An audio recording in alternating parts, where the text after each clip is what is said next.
Good morning student.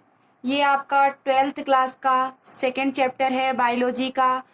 Part 1 में हमने लघु बीजाणु के बारे में, परागकोश के बारे में पढ़ा था। परागकोश की संरचना पढ़ी थी, लघु बीजाणु की संरचना पढ़ी थी। चलिए अब हम देखते हैं लघु बीजाणु जनन। लघु बीजाणु जनन क्या होता है? तो लघु बीजाणु जनन यानी परागकण ही, लघु बीजाणु यानी हमारा परागकण, परागकण के निर्माण की प्रक्रिया को ही हम क्या कहते हैं? लघु बीजाणु जनन कहते हैं। परागकण के निर्माण की प्रक्रिया को ही लघु बीजाणु जनन कहते हैं। अभी तक हमने देखा कि परागकोश में परागकण होते हैं, लेकिन परागकण का निर्माण कैसे होता है, परागकण बाहर कैसे आते हैं, वो सारी चीजें अभी हम देखेंगे। तो आपने परागकोश में एक चीज पढ़ा था कि परागकोश के अंदर बीजाणुजन ऊतक होते हैं, ठीक है ना। आपने देखा था कोशिकाओं का एक घन समूह था, मैंने बताया था, और उसमें बीजाणुजन ऊतक की कोशिकाएं होती हैं। तो चलिए देखते हैं लघु बीजाणु जनन की प्रक्रिया। जैसे जैसे परागकोश विकसित होता है, बीजाणुजन ऊतक कोशिकाएं अर्धसूत्री विभाजन द्वारा सूक्ष्म बीजाणु चतुष्टय बनाती हैं। यानी आपको पता है कि अर्धसूत्री विभाजन जो होता है उसमें दो प्रोसेस होती है, ठीक है ना। एक आपका सेकेंड, एक फर्स्ट, आपका सेकेंड। उसमें क्या होता है कि आपका चतुष्ट यानी एक से आप देखेंगे दो बना, फिर इनसे दो यानी 4 कोशिकाओं का निर्माण जब हो जाता है तो उसी को क्या बोलते हैं? चतुष्ट बनाती हैं। इस प्रकार प्रत्येक कोशिका एक लघु बीजाणु चतुष्ट या फिर चतुस्क भी बोल सकते हैं, चतुस्क की वृद्धि करने में क्या होती है? सक्षम हो जाती है। प्रत्येक कोशिका एक सक्षम पराग मात्र कोशिका होती है। यानी जो बीजाणुजन ऊतक कोशिकाएं होती हैं वो पराग मात्र कोशिका होती हैं। अब क्या होता है इसमें? पराग मात्र कोशिका से अर्धसूत्री विभाजन द्वारा लघु बीजाणु के निर्माण की प्रक्रिया को ही लघु बीजाणु जनन कहते हैं। अब क्या होता है? जैसे ही परागकोश परिपक्व हो जाता है तो वो स्फुरित होता है, तब लघु बीजाणु क्या होते हैं? शुष्क हो जाते हैं और एक दूसरे से क्या होते हैं? बिल्कुल अलग हो जाते हैं और परागकण के रूप में क्या होते हैं? विकसित हो जाते हैं।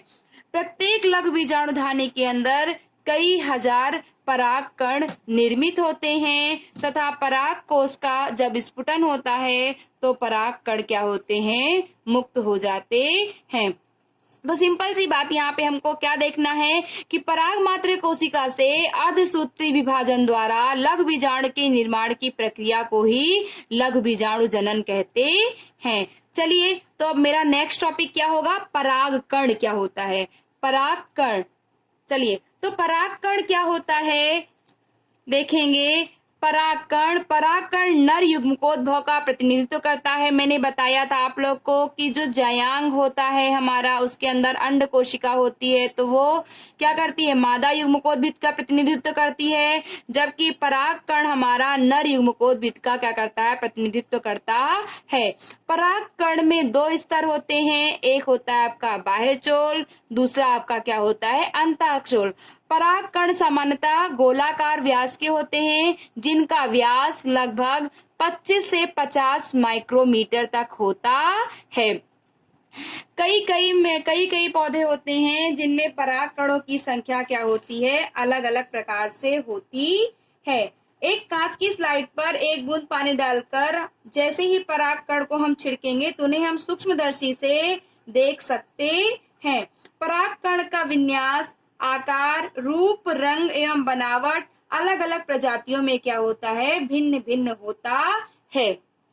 चलिए तो अभी हम देखते हैं कि इसमें 2 भित्ति होती है। किसमें? जो आपका परागकण होता है उसमें क्या होती है? 2 भित्ति होती है। बाह्य भित्ति को बाह्यचोल तथा अंता वाले को अंताचोल कहते हैं। बाहरी भित्ति कठोर होती है जो कि स्पोरोपोलिनिन से बनी होती है। जो परागकण की बाह्य भित्ति होती है, देखिए परागकण की संरचना आप यहाँ पर देखिए कि जो बाह्य भित्ति होती है वो इस प्रकार से होती है और वो क्या होती है? बहुत ही कठोर होती है। वो किससे बनी होती है? स्पोरोपोलिनिन से।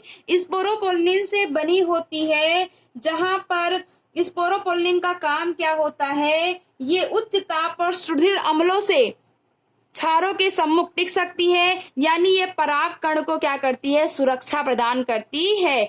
इसके कारण किसी भी प्रकार का जैविक स्पोरोपोलिन का किसी भी प्रकार का जैविक अपघटन नहीं हो सकता है। यानी जब इसकी बाह्य त्वचा का कोई भी जैविक अपघटन होगा नहीं तो परागकण क्या होंगे, अंदर सुरक्षित होंगे।